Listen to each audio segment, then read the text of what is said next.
तो गाइस मैं हूं अंकित और आप देख रहे हैं रेसलिंग फैंस नेटवर्क। तो भाई शुरू करते हैं सबसे पहले अपनी बातों को क्लैश इन इटली के मेन इवेंट से। क्लैश इन इटली का मेन इवेंट क्या होगा, कौन सा मैच होगा नहीं पता। अभी तक 2 मैचेस कंफर्म किए गए, दोनों अपने वर्ल्ड टाइटल मैचेस है। एक है कोडी गंथर का जहां पे कोडी डिफेंड करेंगे टाइटल को अगेंस्ट गंथर, एंड एक है रोमन एंड जेका फाटू का रीमैच बैकलैश से जहां पे Roman Reigns WWE world championship defend करेंगे अगेंस्ट जेका फाटू इन अ ट्राइबल कॉम्बैट मैच। इसके अलावा एक तीसरा मैच भी है लेसनर एंड ओबा का, जो कि ऑफिशियली अब अनाउंस नहीं हुआ है, लेकिन हम सबको मालूम है कि वो होने वाला है। बस ओबा फैमिली को कॉन्ट्रैक्ट साइन करना है। तो ये 3 मैचेस हैं, लेकिन मेन इवेंट क्या होगा क्लैश इन इटली का तुम देखो तो तीनों ही मेन इवेंट कैलिबर के मैचेस हैं। कोडी रोड्स पोस्टर पे हैं तो शायद हो सकता है कि कोडी का मैच डालने का ये सोच रहे हो। रोमन रेंज तो एनीवेज मेन इवेंट में होते हैं एंड ऊपर से स्टिपुलेशन है उनके मैच में, तो क्या पता रोमन हो जाए मेन इवेंट में। एंड लेसनर वापस आ गए हैं वो फेक रिटायरमेंट के बाद, एंड वो भी ओबा के साथ एक रीमैच है। एंड कहना है पॉल हेमन का कि ये WWE हिस्ट्री का बिगेस्ट रीमैच होगा, तो क्या पता ये भी मेन इवेंट बन जाए। मतलब मिला जुला के तीनों मैचेस जो कंफर्म दिख रहे हैं क्लैश इन इटली के लिए वो मेन इवेंट कैंडिडेट्स हैं।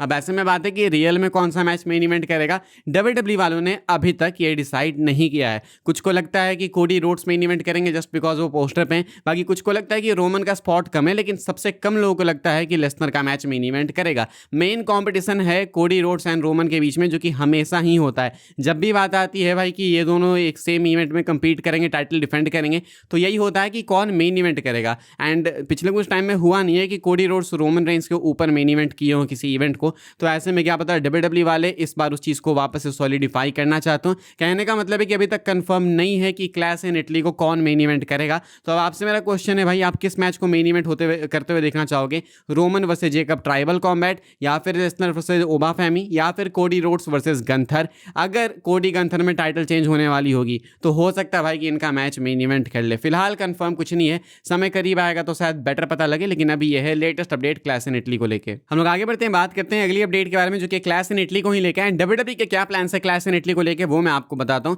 फिलहाल माना ऐसा जा रहा है, ऐसी कोई सॉलिड अपडेट नहीं है, लेकिन माना ऐसा जा रहा है कि क्लैश इन इटली के साथ एक मैसेज देने की कोशिश है। तुम पोस्ट मीनिया देखोगे तो WWE सही चल रही है पे पर व्यू के मामले में। वो अलग बात है कि अभी तक एक ही PLE हुआ है, वैसे रसलमीनिया भी अच्छा ही था, पिछले साल से तो फार बेटर था, मतलब 100% बेटर था ये बोलूंगा मैं।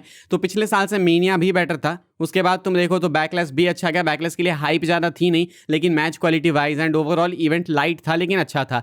क्लैश इन इटली को लोग सीधा रेसलमीनिया से कंपेयर कर रहे हैं। कार्ड आपने देख ही लिया है, तो क्लैश इन इटली का कार्ड अभी तो बहुत अच्छा लग रहा है एंड बिल्ड भी ठीक है। तो ऐसे में क्लैश इन इटली भी एक बैंगर इवेंट होने वाला है, देख के लगता है। वो तो डिलीवर करेंगे तो पता लगेगा, लेकिन देख के ऊपर से लगता है, प्रीव्यू देख के लगता है। WWE के प्लान से कि क्लैश इन इटली के साथ एक मैसेज देंगे कि इस साल ये जो मिड इवेंट्स भी हैं वो मिड इवेंट्स भी ऐसे फालतू नहीं होंगे कि चलो स्किप कर दिया जाए। हाँ, सैटरडे नाइट्स मेन इवेंट वगैरह अलग है, वो तो आप मतलब एक ग्लोरीफाइड वीकली शो बोल लो, उससे ज़्यादा कुछ नहीं है। मतलब ये रॉ स्मैकडाउन जैसा ही है, बस वो थोड़ा सा स्पेशल कर देते हैं, लेकिन वो PLE में तो नहीं आएगा। इसके अलावा तुम देखो तो इसके बाद जो इवेंट आएगा वो नाइट ऑफ चैंपियंस आएगा, एंड सऊदी से जब भी PLE होता है तो उसको मैसिव ट्रीटमेंट मिलती ही है। तो back to back after mania तुम देखोगे तो WWE के 3 इवेंट्स थे। बैकलैश अच्छा गया, क्लैश इन इटली मैसिव जाएगा, एंड नाइट ऑफ चैंपियंस तो जाएगा ही जाएगा, एंड उसके बाद सीधा biggest party of the summer, वो भी 2 night SummerSlam.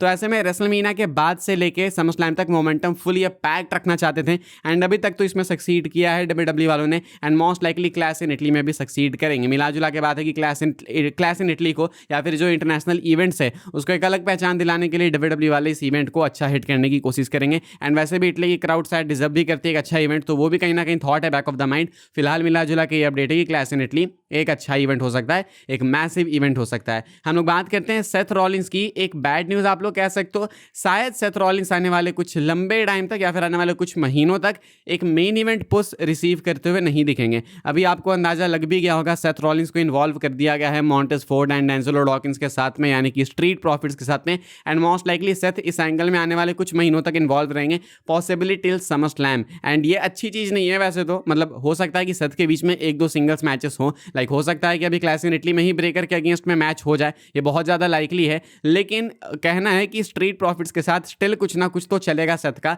Till SummerSlam. And SummerSlam में WWE के पास ऑप्शन है कि वो रोमन सेथ कर सकते हैं अगर करना चाहे तो। अगर चाहे तो वो ओबा रोमन भी कर सकते हैं, लेकिन मुझे लगता है कि ओबा रोमन साल के एंड तक ही होगा, तो सेथ एंड रोमन अच्छा ऑप्शन है, लेकिन सेथ शायद समरस्लैम तक फ्री होंगे नहीं। तो ऐसे में WWE वाले ज़्यादा श्योर तो नहीं है कि सेथ के साथ करना क्या है, लेकिन देख के तो ये भी लगता है कि वो मेन इवेंट पुश अभी रिसीव नहीं करेंगे। कुछ टाइम तक वो विजन के साथ ही बिजी रहेंगे, एंड जब तक वो विजन के साथ बिजी रहेंगे वो वर्ल्ड टाइटल के पीछे नहीं आ सकते। एंड अभी तो एक नई स्टोरी चालू कर दी गई है Angelo Dawkins and Montez Ford के साथ में, तो उसमें तो अभी टाइम लगेगा। तो सेथ तो अभी दूर है, एंड सेथ ने बोला था कि वो आएंगे टाइटल के पीछे, लेकिन अपने रास्ते को ढूंढ के आएंगे। तो वो आएंगे डेफिनेटली, लेकिन वो रास्ता थोड़ा लंबा हो सकता है। आगे बढ़ते हम लोग बात करते हैं वाइपर रैंडी ऑर्टन की। रैंडी ऑर्टन को गए हुए WWE से काफी टाइम हो गया। आखिरी बार हमें देखने को मिले थे पिछले महीने आफ्टर रेसलमीनिया, मतलब रेसलमीनिया नाइट 1 के बाद रैंडी ऑर्टन ने अटैक किया था कोडी पे, वही आखिरी बार देखने को मिले थे। उसके बाद WWE टीवी पे रैंडी ऑर्टन देखने को मिले नहीं। पिछले कुछ टाइम में रैंडी ऑर्टन ने ट्वीट्स बहुत से किए हैं, एंड शायद इन्होंने क्लैश इन इटली के होने वाले कोडी रोड्स वाले मैच को स्पॉइल भी कर दिया ये कह के कि वो आएंगे तो बनेंगे 15 टाइम चैंपियन। एंड हमको मालूम है कि वो आएंगे तो कोडी के पीछे ही जाएंगे। पंट किक लगाई थी, कोडी भूल थोड़ी गए होंगे। तो ऐसे में इसका मतलब है कि गंथर नहीं जीतेंगे, ऑर्टन कोडी के पीछे आएंगे, कोडी के टाइटल के पीछे आएंगे एंड वो चैंपियन बन जाएंगे। लेकिन कब आएंगे ये क्वेश्चन है। द आंसर इज कि जल्दी वापस आएंगे। गंथर वाली फ्यूड कोई लंबी नहीं चलने वाली है। एक्सपेक्टेड है कि क्लैश इन इटली के साथ रैप अप हो जाएगी, एंड एक्सपेक्टेड है रैंडी ऑर्टन की नाइट ऑफ चैंपियंस के राउंड आपको देखने को मिल सकते हैं। मुझे तो कहीं ना कहीं ऐसा खुद भी लगता है, ये मेरा ओपिनियन है कि शायद Randy Orton clash in Italy में ही अपीयर हो जाए। क्या पता गंथर से मैच जब जीते कोडी तो पोस्ट मैच अटैक हो जाए, कुछ ऐसा हो जाए, क्योंकि आई थिंक अब काफी टाइम हो गया ऑर्टन को आना चाहिए। मेन कंसर्न था इंजरी को लेकर, लेकिन रैंडी ऑर्टन इस वाली रिपोर्ट को डिबंक करते हैं, मेल्टजर की रिपोर्ट का, एंड मेल्टजर का मजाक भी बनाते हैं। तो ऐसे में अगर वो इंजर्ड नहीं है तो फिर उनको क्या ही चीज़ स्टॉप कर सकती है। वेकेशन फैमिली हो गया होगा भाई, फैमिली वेकेशन कंप्लीट अब, तो क्या पता क्लैश इन इटली में ही आ जाए। कहने का मतलब है कि बहुत लंबा अभी ऑफ नहीं चलने वाला है। हम लोग आगे बढ़ते हैं, बात कर लेते हैं अपनी आखिरी अपडेट के बारे में। एंड मैंने आपको एक न्यूज़ बताई थी कि WWE वाले वापस से रीबिल्ड करना चाहते हैं अपने टैग टीम डिवीजन को, एंड वो दूसरे प्रमोशन से भी टैग टीम्स को साइन करना चाहते हैं। लेकिन ये चीज़ बहुत से लोगों के लिए बैकस्टेज सेंस नहीं बनाती है। इसके पीछे का रीजन, लोगों ने अभी रिलीजेस देखे हैं रिसेंट वाले, एंड इन लोगों ने देखा कि WWE वालों ने भाई न्यू डे को रिलीज कर दिया। अब बात करते हो टैग टीम डिवीजन को रीबिल्ड करने की, आप दूसरे प्रमोशन से टैग टीम्स को साइन करने की बात करते हो, एंड आपने न्यू डे को रिलीज कर दिया, उनको पे कट ऑफर किया। MCMG आई थी दूसरी कंपनी से, बहुत सी टैग टीम्स आई, लेकिन WWE ने मोमेंटम सबका किल कर दिया। ये भी कहना है लोगों का। फ्रैक्सियम एक अच्छी टीम चल रही थी, उसके साथ क्या हुआ? तो ये क्वेश्चंस उठ रहे हैं बैकस्टेज कि जब आप एक तरफ सोचते हो कि हम वापस से टैग डिवीजन को रीबिल्ड करेंगे, दूसरे कंपनी से लाएंगे टैग टीम्स, तो अभी वाले तो कम से कम सही बुक कर लो, एंड दूसरे कंपनी से टैग टीम्स लाके फायदा क्या? उनके साथ भी वही ट्रीटमेंट होगा MCMG वाला, एंड वेटरन टीम्स को आप फायर कर दे रहे हो। तो ये हिपोक्रेसी बोलो या फिर कंफ्यूजन बोलो, पता नहीं, लेकिन WWE को शायद खुद भी नहीं समझ में आ रहा है कि टैग टीम्स के साथ करना क्या है। एंड ये पहली बार नहीं है कि कोई अपडेट अभी निकल के सामने आई है। पिछले साल या फिर उसके पिछले साल भी सेम अपडेट्स आई थी कि टैग टीम डिवीजन के लिए प्लान्स रिफ्रेश किए जा रहे हैं, वापस से बनाए जा रहे हैं। तो बातें सेंस नहीं बनाती, कहते कुछ और है, एक्शंस कुछ और डिफाइन करते हैं। आप लोग क्या सोचते हो भाई इस चीज़ के ऊपर कमेंट करके बताना।